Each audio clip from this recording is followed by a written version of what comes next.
ሳድስ እንግዲህ እንቀጥል። ከሰሞኑ መረጃዎች መካከል መሰረታዊ የሆኑ ነገሮችን አንስተን ያን ደግሞ ያው ለመንፈሳዊ ታይችን በጣም ይጠቅመናል እሱ ላይ ቆይታ እናደርጋለን። እንግዲህ ባለፈው በጣም ትልቅ ስጋት የነበረ ነገር ለሳድስ ቤተሰቦች እዚሁ በግልጽ እንጸልይ፣ ስለ ሀገራችን ልንጸልይ ይገባናል። ይሄ አሁን ያለው ነገር በኢትዮጵያና በኤርትራ መካከል ጦርነት የሚቀሰቅስ ከሆነ በጣም ብዙ ውድመት ይዞ ይመጣል። ስለዚህ እንጸልይ የሚለውን ለቤተሰቦቻችን በግልጽ ያሳየንበት ጊዜ እንደነበረ ቤተሰቦችም ያስታውሳሉ። እንደገናም ደግሞ ይሄ ጦርነት የሚነሳ ከሆነ የሚያመጣው ዲስትራክሽን እንደቀላል እንደማይታይም ጭምር በደንብ አድርገን ተንትነን በብዙ ፕሮግራም ሐሳቦች ላይ ያንን መረጃ አካፍለን እንደነበረ እዚህ ቤተሰቦች ያስታውሳሉ። ከዛ ጊዜ ጀምሮ እንግዲህ በጣም ብዙ ለጦርነት የሚሆኑ ብዙ ጦርነትን ሊቀሰቅሱ የሚችሉ የጦርነትን አውድ የሚጎስሙ የነበሩ በርካታ ሁኔታዎች አልፈዋል፣ እያለፉም ነው ያሉት። ጦርነት ቢመጣ ለማናችንም የሚጠቅም አይደለም የሆነው፣ እንደ ቀላል የሚታይ አይደለም። ኤርትራ በዚህ አሁን ባለችበት አውድ ከኢትዮጵያ በምንም መልኩ የሚወዳደር አቅም ይዛ ያለች ሀገር አይደለችም። ነገር ግን ችግሩ ከኤርትራ ጀርባ የሚሰሩት እንደነ ግብጽ ያሉ ሀገራት ይሄንን ኦፖርቹኒቲ ይጠቀሙታል። ይሄን ተጠቅመው በባለፈው በደንብ አድርገን እንዳሳየን በሀገር ውስጥ ብዙ ዲስትራክሽን ብዙ ውድመት እንዲመጣ መከፋፈሎች ላይ መሰረት ያደረገ እቅዳቸውም የነበረው የተከፋፈሉት የኢትዮጵያ አስተሳሰቦች ላይ መሰረት አድርገው ያው ሰው ከተከፋፈለ በቁስሉ ላይ እንጨት እንደመስደድ ማለት ነው በደንብ እንዲታመም ማድረግ ይቻላል። ይሄ ዓለም አቀፍ የሆነ ትልቅ ስትራቴጂዎች ያሉበት መንገድ ነው። ስለዚህ ይሄን ተጠቅመው ብዙ ነገር የታሰበ የነበረ ነገርና አሁንም እንደዛ አይነት ነገር ብልጭ ድርግም የሚል ስሜት ያለው ግን ደግሞ እየደበዘዘ የሚመጣ የሚመስሉ ነገሮችን እያሳየ ያለ ነገሮች ሆነዋል። ይሄ የጸሎት ውጤት ነው እኔ ማምነው፣ እንደ እግዚአብሔር ሐሳብ እንጂ እንደ ሰው ወይም እንደኛ ጉብዝና ኢትዮጵያ ላይ እኔ ብዙ ነገር እንደኛ ጉብዝና እንደ ፖለቲከኞች ጉብዝና እንደገናም ደግሞ እንደ ሁሉም ጦር መሳሪያ እንደያዘው ሰው ሁሉ ብቃት ምክንያት አይደለም የኢትዮጵያ ጉዳይ የተተካከለ ያለው። አሁንም ነገም ከነጎዳያም ውድ ሳድስ ቤተሰቦቼ ይሄንን እንዳትረሱ። እግዚአብሔር የኢትዮጵያ ባለውለታ ነው። እቺ ሀገር ድምጥማጧ ጠፍቶ ነበር። ይሄን በባለፉት ጥቂት ዓመታት እንደቀዳቸው እንደነ ግብጽ ባሉ አካላት በሸረቡት ስራ እንደሱ ባቀዱት መልኩ ቢሆን ኢትዮጵያ የምትባለው ሀገር እንደ ዩጎዝላቪያ ተበታትና ነበረ ምናያት። ምክንያቱም በጣም ብዙ ድክመታችን ላይ መሰረት አድርገው ያው በተሰነጠቀው አለት ላይ ነው ውሃ የሚሰርገው። በድፍን አለት ላይ ውሃ አይገባም፣ ስንጥቅ ሲያገኝ ግን ይገባል። ስለዚህ በጣም የውሃ ጠብታም ደግሞ ድንጋይ ሊሰነጥቅ ይችላል እየቆየ መጥቶ ምክንያቱም ስንጥቅ ቦታ ካገኘ በቃ ድንጋይ እንኳን አለት የተባለው እንኳን ሊሰነጠቅ ይችላል።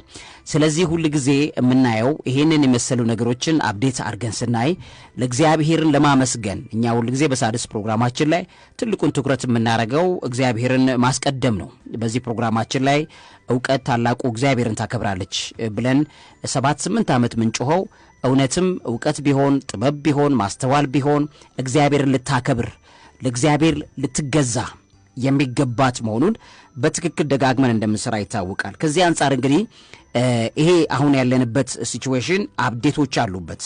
በባለፉት ጥቂት ወራትና ጥቂት ሳምንታት ውስጥ የፖሊሲ ለውጥ በአሜሪካን ዋይት ሃውስ ውስጥ የታዩት የፖሊሲ ለውጦች ከፍተኛ የሆኑ ነገሮችን ውጤት እያመጣ እያየን እንደሆነ እናያለን ማለት ነው። ኢትዮጵያ ሕዝብን ለማዳን ይሄ የፖሊሲ ለውጥ አሜሪካ የያዘቻቸው በአፍሪካ ላይ የያዘችው የፖሊሲ ለውጥ ከዚህ ቀደም እንደነበረው አይነት የፖለቲካ አደራደር አካሄድ እንዳይሆን የትራምፕ መንግስት እኛ በሀገራት ላይ ጥቅም እንጂ ያለን እንደ ፖሊስ ጠባቂዎች ልንሆን አይገባንም። ስለዚህ በሀገራት ጉዳይ እየገባን ምንፈተፍት ሳይሆን ሀገራቱ ሰላም እንዲያመጡ እናደርግና ከነሱ ሰላም ደግሞ እኛ ምን እንጠቀማለን፣ ምን ቢዝነስ እንሰራለን። ይሄ ነው ስትራቴጂው።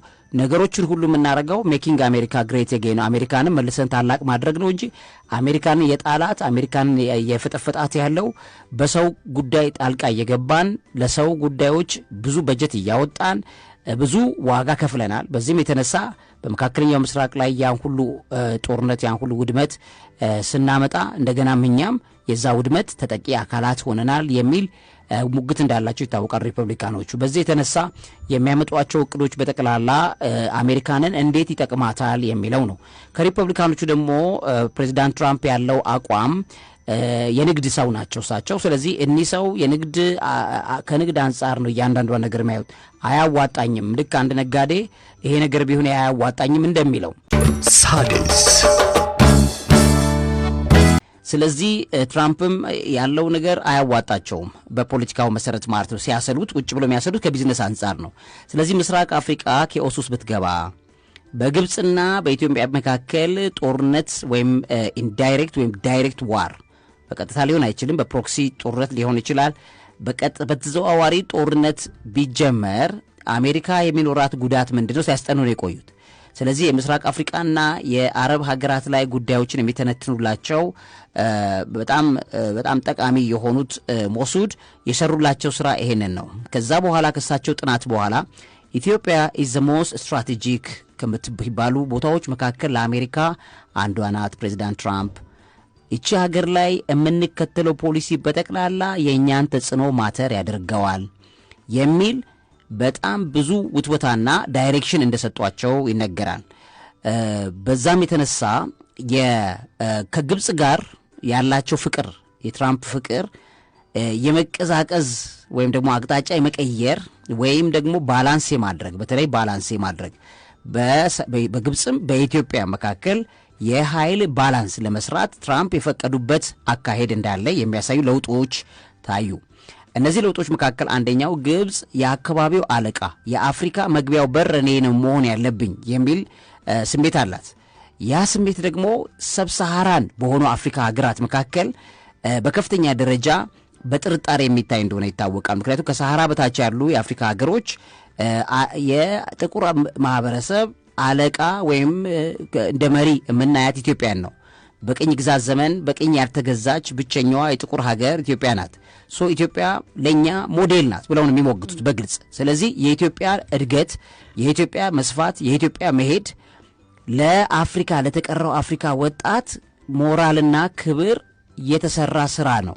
ይሄንን በፍጹም አናናልቆም። አሁን አፍሪካ ጋዜጠኞች መጥተው ኢትዮጵያ ላይ ካዩ በኋላ የሚዘግቡትን ዘገባ ስታይ የምታየው በጠቅላላ ፓን አፍሪካኒዝም እኛ ጋር ብቻ አይደለም ስሜቱ ያለው በጠቅላላ አሁን ባለው ሚዲያውን በተቆጣጠረው ብዙ ኢንፍሉዌንስ እየፈጠረው ባለው የአፍሪካ ወጣት በጠቅላላ ፓን አፍሪካኒስት ሙቭመንት አፍሪካን ወደ አንድ የማምጣት ንቅናቄ ትልቁን ተጽዕኖ ፈጥሮ እንደነበረ ይታወቃል። ይሄንን የፓን አፍሪካን ንቅናቄ ሊቢያ ሙአመር ጋዳፊ ይሰሩት በነበረበት ሰዓት ላይ እንኳን እንደ ኢትዮጵያ ትረስት የሚያደርጉት እንዳልነበረ ይታወቃል። ሙአመር ጋዳፊ ምናልባትም የሊቢያን የበላይነት ሊያመጡ ነው የሚችሉት። እነዚህ ሰብሳሃራን አፍሪካና ከሰሃራ በላይ ያሉ አፍሪካ ሀገራት ልዩነት አላቸው። እነዛ አፍሪካ ሀገራትም ነን ብለውም አያውቁምም፣ አፍሪካዊም አይደሉምም በዝርያም በምንም። ያ ስለሆነ እነዚህን አካላት በጥርጣሬ የሚያዩ የአፍሪካን ማህበረሰብ ለማሳመን ሰሞኑን ቱርክ የሄደችበትን ግብጽ የሄደችበትን መንገድ ማየት ብቻ በቂ ነው። ስለዚህ ግብጽ ከሰሞኑ ስብሰባ አድርገው ነበረ።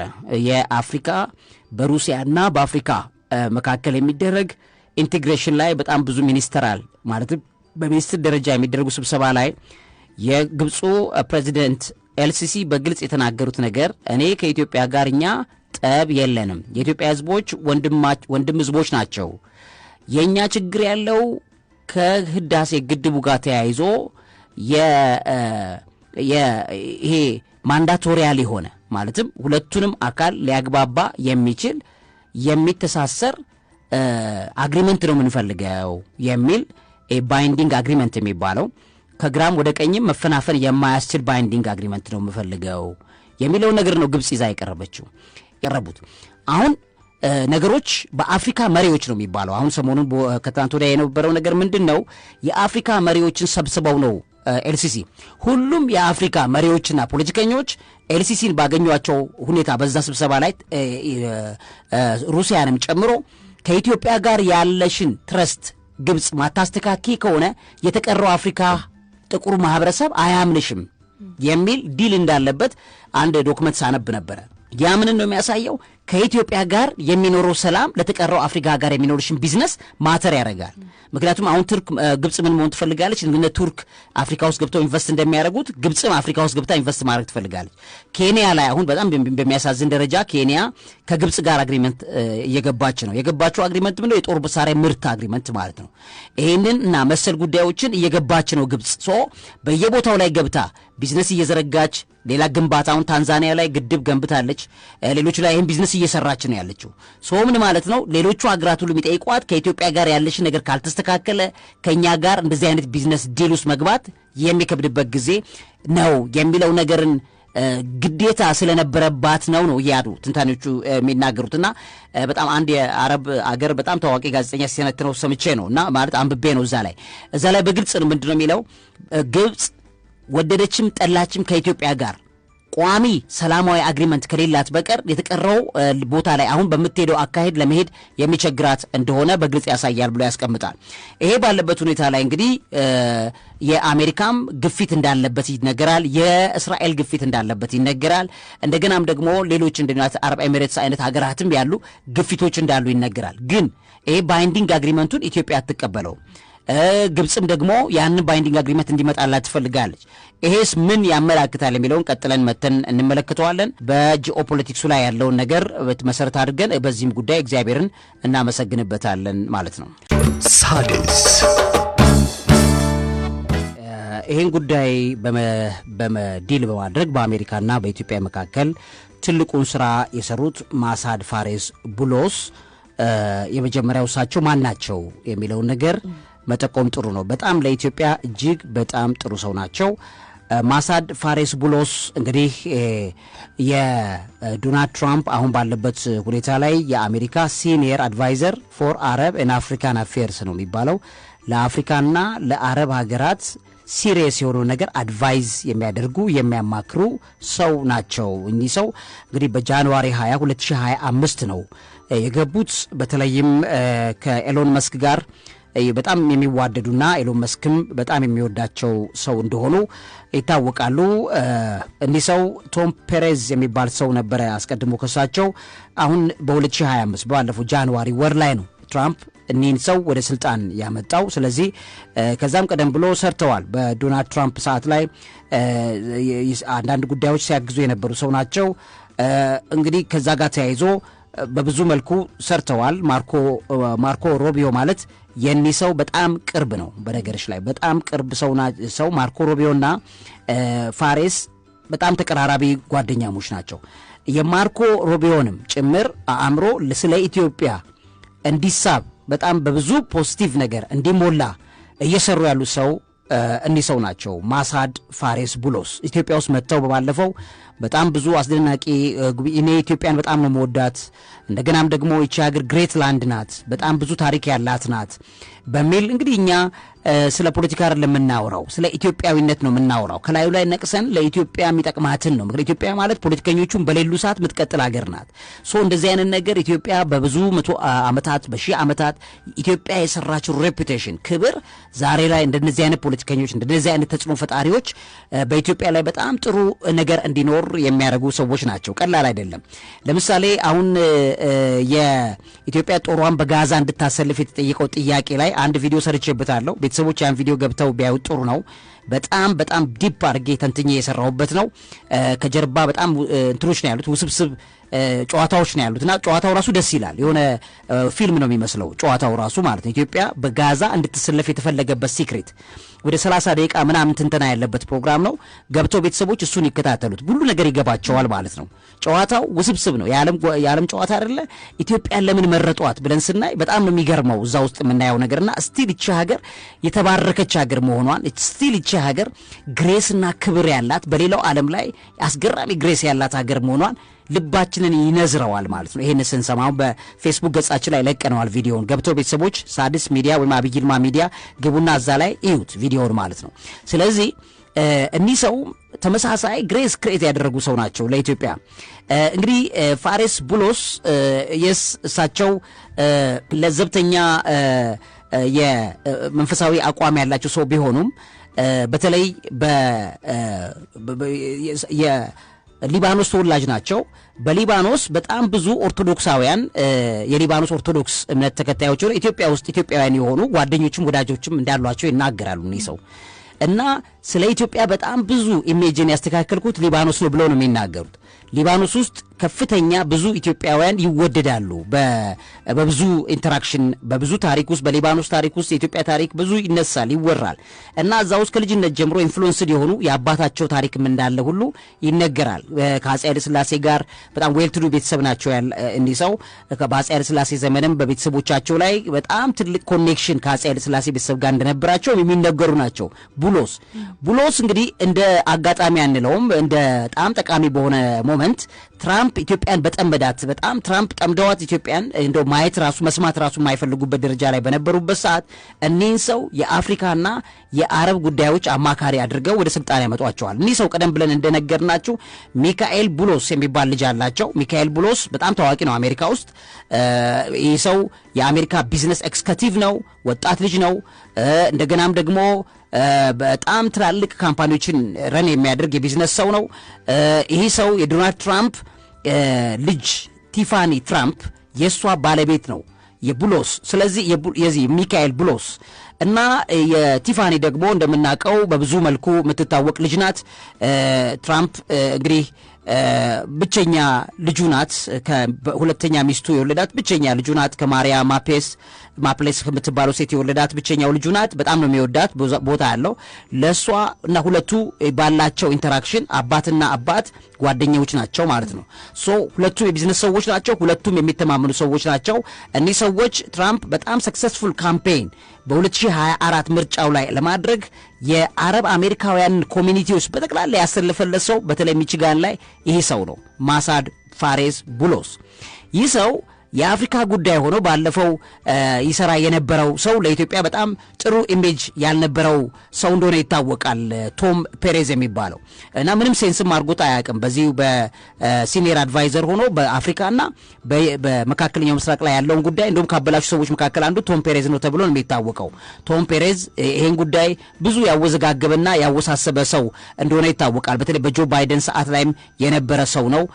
እንደገናም ደግሞ ከዛም በኋላ በብዙ አፌሮች ከ2023 እስከ 2025 የሰራ ሰው ነው። ብዙ ነገሩን አበለሻሽቶ ከሄዱ ሰዎች መካከል አንዱ ነው። ኢትዮጵያ ከአጎዋ እንድትወጣ በጣም ብዙ ከውስጥ ፑሽ ያደግ የነበረ ሰው ነው። ከሱ በኋላ ይሄ ሰው ሲመጣ እንግዲህ እግዚአብሔር መቼም የመደበው ነው ብሎ ማለት ይቀላል ማለት ነው። ስለዚህ ፕሬዚዳንት ትራምፕ በዚህ በአፍሪካ ጉዳዮችና መካከለኛ ምስራቅ ያላቸውን ጉዳይ እንዲያስተካክሉ አእምሮ ውትወታ ሰርተው ቡሎስ ስኬታማ ነገር መጥቶላቸዋል ማለት ነው። በዚህም የተነሳ በግብጽና በኢትዮጵያ መካከል ያለው ነገር ሊፈታ የሚገባው ብለው ያምናሉ። ቡሎስ በፍጹም በቀጥታ ፖለቲካል እና ዳያሎግ ባለበት ኢሹ ነው መፈታት ያለበት፣ በዲስከሽን ነው መፈታት ያለበት ብለው ለመጀመሪያ ለትራምፕ ጋዛ ላይ በጋዛ ጉዳይ ግብጽ ውስጥ በሚያደርጉ ስብሰባ ላይ ለመጀመሪያ ጊዜ ለኤልሲሲ በግልጽ የተናገሩት ሰው ቡሎስ ናቸው።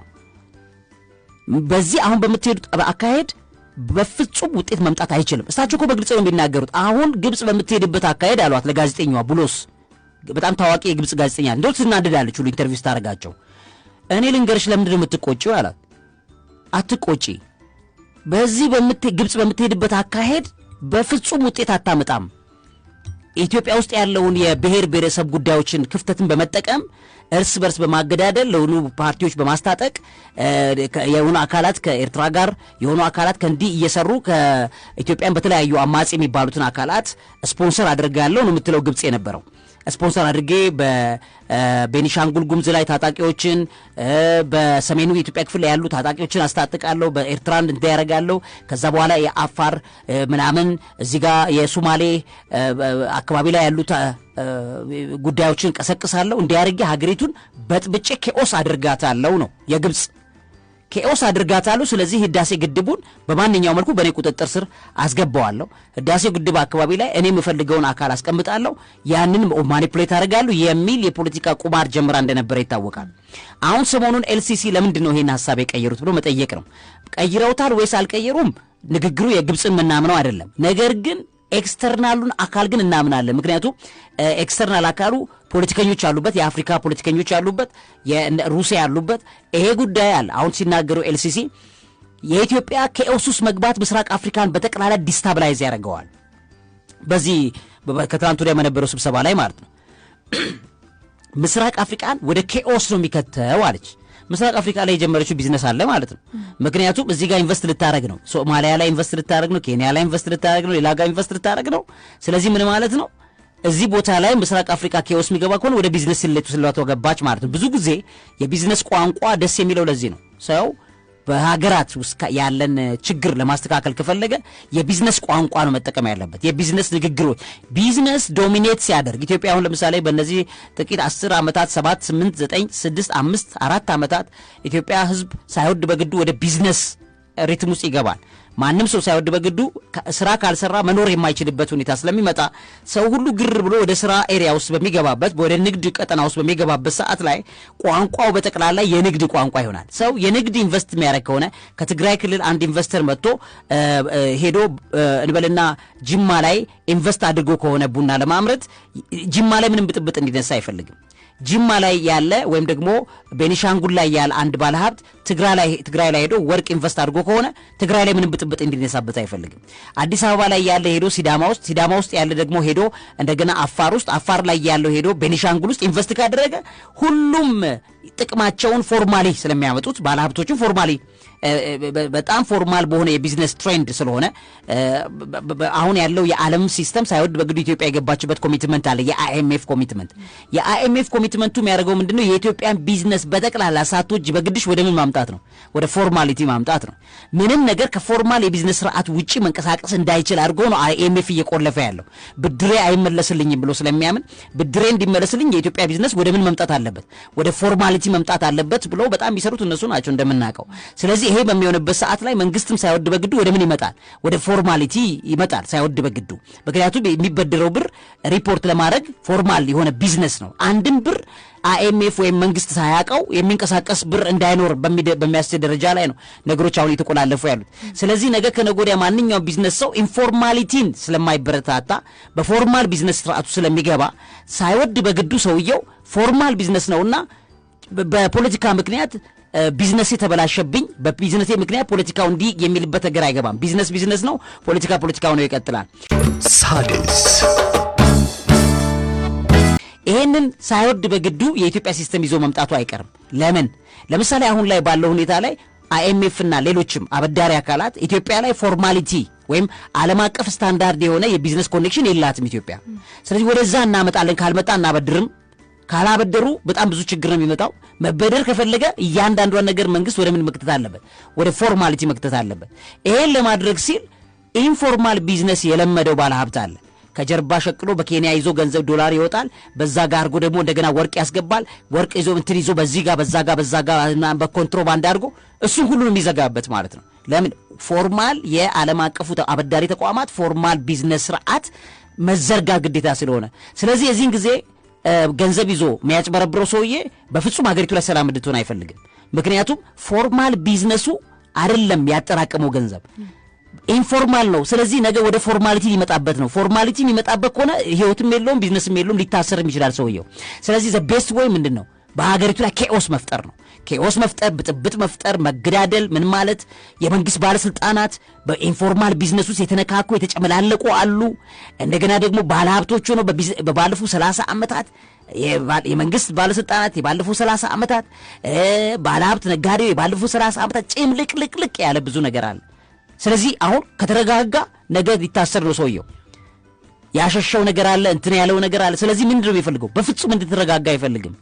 ነገር ግን እግዚአብሔር ግን የዚችን አገር ጉዳይ ተመልክቶ ምን ያደርጋል? እግዚአብሔር ጉዳዩን በእጇ ላይ ያስገባል። ስለ ጥቂት ባለሀብቶች፣ ስለ ጥቂት ፖለቲከኞች ብሎ አይደለም። ስለ 100 ሚሊዮን 20 ሚሊዮን እኮ የሚሆን ፖለቲከኛ የለም። ከ2 ሚሊዮን የሚበልጥ ፖለቲከኛ የለም። ነገር ግን በ2 ሚሊዮን ፖለቲከኛ ምክንያት 128 ሚሊዮን ህዝብን እግዚአብሔር ዋጋ አያስከፍልም። ይሄ የተከፈለው ዋጋ ሁሉ በታሪክ ያለንን ወደፊት ደግሞ ሊመጣ ያለውን ሽልማት እንድናወራርድበት ነው ሆኗል። እግዚአብሔር ግን በኢትዮጵያ ጉዳይ ላይ ጣልቃ ሲገባ ሁሉ ጊዜ እኔ እንደምለው በማንኛውም ሰዓት ላይ የሰዎችን አእምሮ መቀየር የሚችለው ቁልፍ ያለው በእግዚአብሔር እጅ ላይ ነው። ዛሬ ላይ ከፍተኛ ጠብ ቢኖር በማግስቱ ጠቡን ሊያበርድ የሚችለው እግዚአብሔር ብቻ ነው። ነገ እንገዳደላለን ብለው ሽጉጥ ይዘው እየተፈላለጉ ያሉ ሰዎችን በምን ልባቸው እንደተቀየረ አይታወቅም። እግዚአብሔር ጠቅ አድርጎ ቆጣሪው ሲያጠፋባቸው የጠቡ መንፈስ ካጠገባቸው ሲሄድ ወዲያው ትላንት ሊገዳደሉ የነበሩ ዛሬ ሲተቃቀፉ ሲያለቅሱ ታያለሽ። ለምን ሆነ ስቲ ተአምር ሊመስል ይችላል ወይም ደግሞ ውሸት ሊመስል ይችላል። እግዚአብሔር አያረግም ብሎ የሚያምን ሰው ያ እኔ ግን እግዚአብሔር ያረጋል ብዬ ስለማምን የግብፅን የአርሲሲን ልብ ይቆልፈዋል ይቀይረዋል። የፈርዖን ልብ እንደዛ ይከፍት ይዘጋው እንደነበረው እግዚአብሔር እንደሆነ የአርሲሲን ፈርዖን ልብ እግዚአብሔር ይቀይራል ብዬ አምነዋለሁ። እግዚአብሔር ያረጋል። ብዙ ተአምራት አሳይቶናል።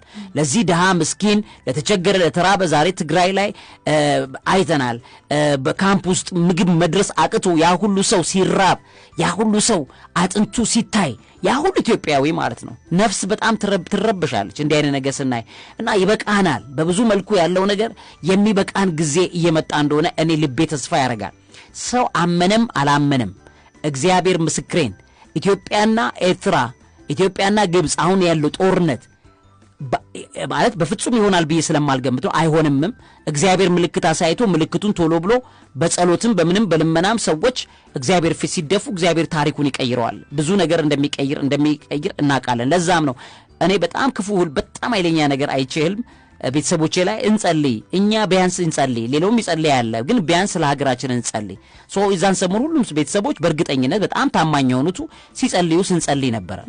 የኛን ጸሎት እግዚአብሔር ይሰማል እኮ እግዚአብሔር እኮ ጸሎት ሰሚ አምላክ ነው። ሩቅ አምላክ እኮ አይደለም የቅርብ አምላክ ነው የሚለን በሆኑ ሰዎች እኮ ምክንያት እግዚአብሔር ታሪክ ይቀይራል። ስለዚህ እኛም ኮንትሪቢዩተር መሆን አለብን በታሪክ ውስጥ። እኔ ምን ሰርቼ ነበር እንዳይቆጨን ኢትዮጵያ በነበረችበት ብጥብጥና አብቅቶላት በነበረ ሰዓት ላይ ህይወቷ እንዲቀጥል እግዚአብሔር እንዲሰራ የኔ ኮንትሪቢዩሽን ምን ነበር? በምንም እናግዘው አንችልም። እግዚአብሔርን በጸሎት ነው የምንጠይቀው። ምክንያቱም በአንደበታችን ውጤት ነው እግዚአብሔር የሚሰራልን። በጸሎት ብቻ እንኳን ተንበርክኮ የጠየቀ ሰው በታሪክ ውስጥ ቢያንስ አይጸጽተውም። እኔም በዚች ሀገር መዳን ውስጥ ምን አለኝ ቦታ ያን ቦታዬ በጸሎት እግዚአብሔርን ለምነው ነበር ስለ ሀገሬ ብሎ ሰው እኮ ይላል። እንደኛ ደግሞ ፈንታ የተሰጠው እንደኛ ደግሞ አንደበትም ንግግርም ማሳመንም መናገርም የሚችል ሚዲያም የተሰጠው እግዚአብሔርን አጋጣሚ ደግሞ እንዲሰጠን ሰዎችን ማንቃት ማስተባበር በጸሎት እንዲተጉ ማድረግ ደግሞ ይሄ መታደል ነው። እንደ ማሻገር ሙሴኒክ የሚባለው የሙሴያዊ አይነት ተግባር ነው። ያ ነው የፈረሱ አይነት ተግባር ነው። ስለዚህ እንደዚህ አይነት ነገር ነው ያለው ማለት ነውና በዚህ ሁኔታ ውስጥ ሆኖ እነዚህ ነገሮች ሲቀያየሩ ያያየን ነው። እኔ እግዚአብሔር በሚያውቀው እንግዲህ በልቤ ውስጥ የማምነው ይሄ ጦርነት የግብጽና የኢትዮጵያ ጦርነት እስከቀረ ድረስ ነው ምነግርሽ። እግዚአብሔር ምስክሬን ከ2019 ጀምሮ ያለው ነገር በጣም በብርሃን የተሞላ ነገር ይመጣል። በጣም በብርሃን የተሞላው ነገር ይመጣል ከ2019 ጀምሮ። እኔ አዲስ አመት ሁሉ የሚመስለኝ 2019 በኮቪድ 2019 ዓለም አዲስ ፌዝ ውስጥ ገብታለች። በኮቪድ 2019 ዓለም አዲስ ነገር ውስጥ ስትገባ ኢትዮጵያ ምንም አልሆነችም ነበር። ሞት አላገኛትም። ዓለም ግን ኬኦስ ውስጥ ገብታ ነበር። ዓለም ኬኦስ ውስጥ እኛ ሰላም ሆነን ዓለም ኬኦስ ውስጥ ገብቶ ነገር ግን ዓለም ሲረጋጋ ደግሞ እኛ ችግር ውስጥ ገባን። ችግር ውስጥ ገብተን 2019 መጣ የኛ 2019 የዓለም ብዙ ቻሌንጇና መከራዋ የሚጨምርበት 2019 የኢትዮጵያ ደግሞ ብርሃኗ የሚጨምርበት ተገላቢጦሽ የሚሆንበት ነገር እንደሚሆን ልቤ ዝም ብሎ በጸሎትም ሰዓት በምንም በቃ ባስበው እንዲህ ነው የሚለኝ። በቃ ውስጤ ይሄን ነው ኮንፈርም የሚያደርገኝ። እግዚአብሔር አያደርግም ብሎ የሚያምን ሰው ምን ይላል? ምን ይቀልዳሉ ሊል ይችላል። ግን እግዚአብሔር ያደርጋል። እግዚአብሔር ይለውጣል። 2019ን ለኢትዮጵያ በታላቅ ነገር ይሰጣታል። ፖለቲከኞችን ልባቸውን ይቀይረዋል። የሰዎችን የልብ ሁሉ ይቀይራል። እግዚአብሔር ይሄን ያደርጋል። እግዚአብሔር ማድረግ ይችላል። ደክሞናል። እውነታው ለመናገር ደክሞናል። በጣም ጦርነት ይሰለቻል፣ ሞት ይሰለቻል፣ መራብ ይሰለቻል፣ ችግሩ ይሰለቻል። እዚህ ጋር ድርቁ ዛጋንትኑ ዓለም ላይ ያለው ሁሉ ዝርያ ኢትዮጵያ ውስጥ ታይቷል ማለት ነው። ያልታየ ምንም ወረርሽኝ ታይቷል ዓለም ላይ ማርበርግ፣ እዚህ ጋር ድርቅ፣ እዚህ ጋር ጦርነት፣ እዛ ጋር መገዳደል፣ እዛ ጋር ጥላቻ፣ ሰይጣን የተባሉት አክፉ ቆሻሾች በተቀላላ ኢትዮጵያ ላይ ተገልጠው እየሰሩ የቆዩበት ነው።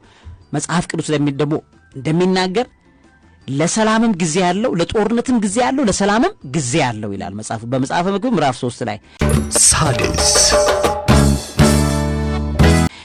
ለሁሉም ነገር ጊዜ ያለው ይላል ለሁሉም ነገር ጊዜውን ይጠብቅና ከዛ በኋላ ለጦርነትም ጊዜ ያለው ለምንም ጊዜ ያለው ይላል ለሰላምም ጊዜ ያለው እርኩሳኖች እንደፈለጉ ዘለው እንደፈለጉ አገዳድለው እንደፈለጉ ደም የጠጡበት ጊዜ ካለ የእግዚአብሔር ደግሞ የሰላም ጊዜ ደግሞ ይመጣል ማለት ነው የእግዚአብሔር የሰላም ጊዜ እንዲፋጠን አሁንም ዛሬም እኛ ተግተን መጸለይ ያለብን ሰዎች እንደሆነ ደግሜ ለቤተሰቦች ማሳሰብ ወዳለሁ ጥሩ ምልክቶች እያየ ነው ኢትዮጵያ ላይ እነዚህ ትላልቅ የፖለቲከኞች ትላልቅ የዓለም መሪዎች ኢትዮጵያን ቪዚት ሲያደርጉ ቀላል ኢሜጅ አልፈጠሩም ቀላል ነገር አይደለም የዶክተር ቴዎድሮስ አድሃኖምን የህንዱ ጠቅላይ ሚኒስትር ናሬንድራ ሞዲ እዚህ ጠቅሰው ነበር ጠቅሰዋቸው ሄዱ እዛ ደግሞ በማግስቱ በሶስተኛው ቀን የዶክተር ቴዎድሮስ አድሃኖም እሳቸውን አገኙዋቸው በጣም ላቭሊ ብራዘር በብዙ መልኩ ስለዚህ ምን አወሩ አየሽ ምክንያቱም ሰላምን ማምጣትን የሚያክል ትልቅ ነገር እንደሌለ እነዚህ ትላልቅ አእምሮዎች ማመናቸው የግድ የሚሆንበት ጊዜ ነው ያለው ለምን ጦርነት ላይ የሚታመነው አካል በተቀላላ እየደከመ መጣ አልቻለም ምክንያቱም የኢትዮጵያም ጸሎቱ አላ ህዝቡም ደክሟል አሁን በትግራይ ውስጥ ምን ጦርነት አሁን እንደው በቃ ልደንዝዝ ወይ ደግሞ ቀኑን ሙሉ ሐሽሽ እየጠጣው ነው ትንሽ ክፍተት ጊዜ ሲሰማኝ ነው ጦርነት አያስፈልግም ሐሽሹን ግን ቀኑን ሙሉ ሳጨሰው እንትን በለው ግደል ይለኛል ብሎ ካላለ በቀር ሰውየው አሁን ትግራይ ውስጥ ምን ጦርነት ይታሰባል የኤርትራ ጦርነት እኮ ቢነሳ በጣም ያደቀው መልሶ ትግራይን ነው እዛ አካባቢ ላይ ነው ያለው ጦርነቱም እዛው ፕሌይግራውንዱንም እዛ ነው የሚያደርጉት ኢሳያስ አፈወርቂ በተለይ ውሸቱን ነው በጣም ቂመኛ ስለሆነ አልወጣለትም ገና እኮ ነው ምንም አልወጣለትም ነገሩን ሁሉ እዛ ቦታ ነው ማድረግ የሚፈልገው ውሸት ነው ይሄ ነገር ሁሉ ባለበት ሁኔታ ላይ እንዴት ጦርነት ይፈልጋል ነው እብደት ወይም ደግሞ አእምሮ ስቱነት ወይ ደግሞ ሐሽሽ ተጠቃሚነት ከሌለ በቀር ልክ ሐሽሹ ሲደበዝዝ ወይ እንድካረለውም ጦርነት አስበናል ቀን እንዴት ነው ብሎ ካላለ በቀር በምን ሊሆን ይችላል ይሄንን ምስኪን ማህበረሰብ ዛሬም በብዙ መልኩ ሰላም አይቶ የማያቅ ቦታ ያን ቦታ እግዚአብሔር በእውነት ለዘላለም ይቀይረው እግዚአብሔር ምስክሬን ነው ምናግርሽ በጣም ያሳዝነኛል አሁን ሳስበው የትግራይ ማህበረሰብ በኢትዮጵያ ታሪክ ውስጥ ኢትዮጵያዊነት ላይ በጣም ብዙ ይሰራ ማህበረሰብ ነው በኢትዮጵያ ኦርቶዶክስ ተዋሕዶ ቤተክርስቲያን ትልቅ ወንጌል ትልቅ ስርጭት ትልቅ አቅም ሲሰራ የቆየ ማህበረሰብ ነው በፍጹም ይሄ ሁሉ ያለው ነገር ዲዘርቭ ያደርገውም ማህበረሰቡን እና የኬኦስ ሴንተር ነው ያው ጂኦፖለቲክሱ ከባድ አይደለም የምስራቅ አፍሪካ ላይ እና አንድ ቦታ ይፈልጋል ጂኦፖለቲክሱ የሚፈነዳበት የሚቀጣጠልበት የሚዶለትበት ይፈልጋል ፖለቲከኞች ደግሞ ጥቂት ናቸው ሌላውን ማህበረሰብማ እየተራበ የሚበላው አጥቶ በብዙ መልኩ ስቃይ ሲሆን እያየን ይሄ ሁሉ ባለበት ነገር ሲሆን የምንመለከተው ነገር የጥቂት ሰዎች ፍላጎት የሚሊዮኖችን እጣ ፈንታ ሊወስን አይገባውም የሚሊዮኖችን እጣ ፈንታ ሊወስን የሚችለው አንድ ልዑል እግዚአብሔር ብቻ ነው እሱ ብቻ እኔ ወስንልሃለሁ ከኔ ውጪ አምላክ የለህም የሚል ከኔ ጌታ የለህም ብሎ የሚያምን ሎርድ ልሁን ብሎ የሚላል አንድ ጌታ አለ እሱም ክርስቶስ ነው ሌላ ጌታ የለም ይሄንን ፖለቲከኞች ግን ህዝቡን ልክ እንደ ጌታ እንዲቆጥሯቸው ሎርድ ድሮ እንግሊዞቹ ሎርድ ከሌ ብለው ያስጠራሉ የእግዚአብሔርን የሱን ጌትነት ሰው እንዳያምን ለመሸፈን ሎርድ ከሌ ይባላሉ ብለው ሎርድ ጌታዬ ከሌ ብለው ይሰግዱለታል እግዚአብሔር አዘነ ሲያዝን በብዙ መልኩ የምናየው ኬኦስ የአንደኛው ሁለተኛ ዓለም ጦርነት ያወራረዱት ጌታ እኛ ነን ጌታዎች እያሉ በየቦታው ላይ ፈረንጅ እንደ ጌታ እንዲቆጠር ጥቁር የተባለ ኤዥያ የተባለ በተቀላላ ፈረንጅ ሳይ ሎርድ እያለ ይሰግዳል ያንን ነገር ሲያረግ እግዚአብሔር አዘነ ሲያዝን አንደኛው ሁለተኛው ዓለም ጦርነት እነዛ ሁሉ የለፉበትን ነገር በተቀላላ አፈር ክድሜ ያበላው ስንት ሚሊዮን ህዝቦችን የጨረሰው ማለት ነው እግዚአብሔር ያዝናል እኮ እግዚአብሔር ብቻውን ነው ልዑል እግዚአብሔር ብቻውን ነው እውነተኛ አምላክ ጌትነቱም ስልጣንም አለቅነትም ሁሉም ነገር በእጁ ላይ ያለለት እሱ ነው ማንም ሰው ተነስቶ ጌታ ነኝ በህዝብ ላይ ማለት አይችልም እግዚአብሔር በጣም ያዝናል ያዘነ ቀን ብዙዎቹ ወድቀዋል ዛሬም የታዘነባቸው ሰዎች ይወድቃሉ የእግዚአብሔርን ስም እኮ በአንደበታቸው ማይጠሩ ፖለቲከኞች ማለት ነው ይጠየፋሉ የእግዚአብሔርን ስም ለመጥራት ቀጥሎ እኔ ነኝ አንተ ሎርድ ይላሉ ይሄ በጣም የሚያሳፍርና የሚያሳዝን በእግዚአብሔር እይታ ደግሞ በጣም ቁጣ የሚቀሰቅስ እንደሆነ ይታወቃል። እኒህን ሁሉ አይተን ሁሉንም በመንፈሳዊ ዓለም ስናየው ነው። አሁን በፖለቲካው ዓለም አላልኩም፣ ምክንያቱም እኔ ፖለቲካ ትንተና አይመቸኝም። አሁን ባለውበት ማየውም ካየሁኝ ከመንፈሳዊ አንጻር እንዲጠቅመን ነው ማየው። ከዛ ውጪ በመንፈሳዊ ዓለም ካየነው ግን መንፈሱ ደክሟል። ደክሟል ማለት ተዝለፍልፎ ደክሟል። እኔ ሁሉ ጊዜ የኢትዮጵያን ፖለቲካ መገልጽበት አንድ ቆንጆ ንግግር አለኝ። ሁለት ሰካራሞች ሲደባደቡ በቃ ሁለት ሰካራሞች ደክመዋል። ሁለቱም ሰክረው ሊወድቁ አፍንጫውን በቃ ወደ መሬት ጠጋ ብሎ እየተንገዳገደ ያለ ሰውዬ ከዛኛው ሰካራም ጋር ይደባደባሉ። በሰላም ነበር የወጡት፣ መሃል ላይ ድብድብ ተፈጠረ ማለት እና ሲደባደቡ የሚደባደቡት ሰክረው ስለሆነ የሚወድቀው መጥቶ አይደለም የሚወድቀው፣ ስቶ ነው የሚወድቀው። ልክ በቦክስ ሊመታውና ይስተውና ጭቃ ውስጥ ይገባል። ከዛ ከጭቃ ውስጥ እንደገና ያኛው ጎትቶ ያወጣውና ይሄኛውም የሚወድቀው ያን ጎትቶ ሊያወጣውና ሊረግጠው ብሎ ስቶት ነው በጭቃ ዳልጦት የሚወድቀው። አንድም ሳይሳካላቸው ሁለቱም ሰካራሞች እየተደባደቡ ጊዜ ይፈጃሉ እንጂ የሚያመጡት ለውጥ የለም። የኢትዮጵያ ፖለቲካ ሰክሯል። አሁን ስካር ላይ ያለ ፖለቲካ ስለሆነ ፖለቲከኞቹም ስካር ላይ ነው ያሉት። በቃ በብዙ ስካር ውስጥ ነው ያሉት። ስካራቸው እስኪበርድ ድረስ ነው እንጂ ስጋሩ የበረደ ጊዜ ለጦርነትም ጊዜ ያለው ለምንም ጊዜ ያለው ለሰላምም ጊዜ አለው ይላል ጠቢቡ ሰለሞን በመጽሐፈ መክብብ ምዕራፍ 3 ላይ። ስለዚህ የእግዚአብሔር ጊዜ ሩቅ አይደለም ብዬ ልቤ በጣም በጸና መልኩ ያምናል ውድ ቤተሰቦቼ። ስለዚህ እንጸልይ። አሁንም ያየነው ምልክት ቀላል እንዳይደለ ለቤተሰቦች ይህንን ነገር ኮንፈርም እንዲያደርጉ ለማድረግ ይህን ሐሳብ አካፈልኳችሁ። ሣድስ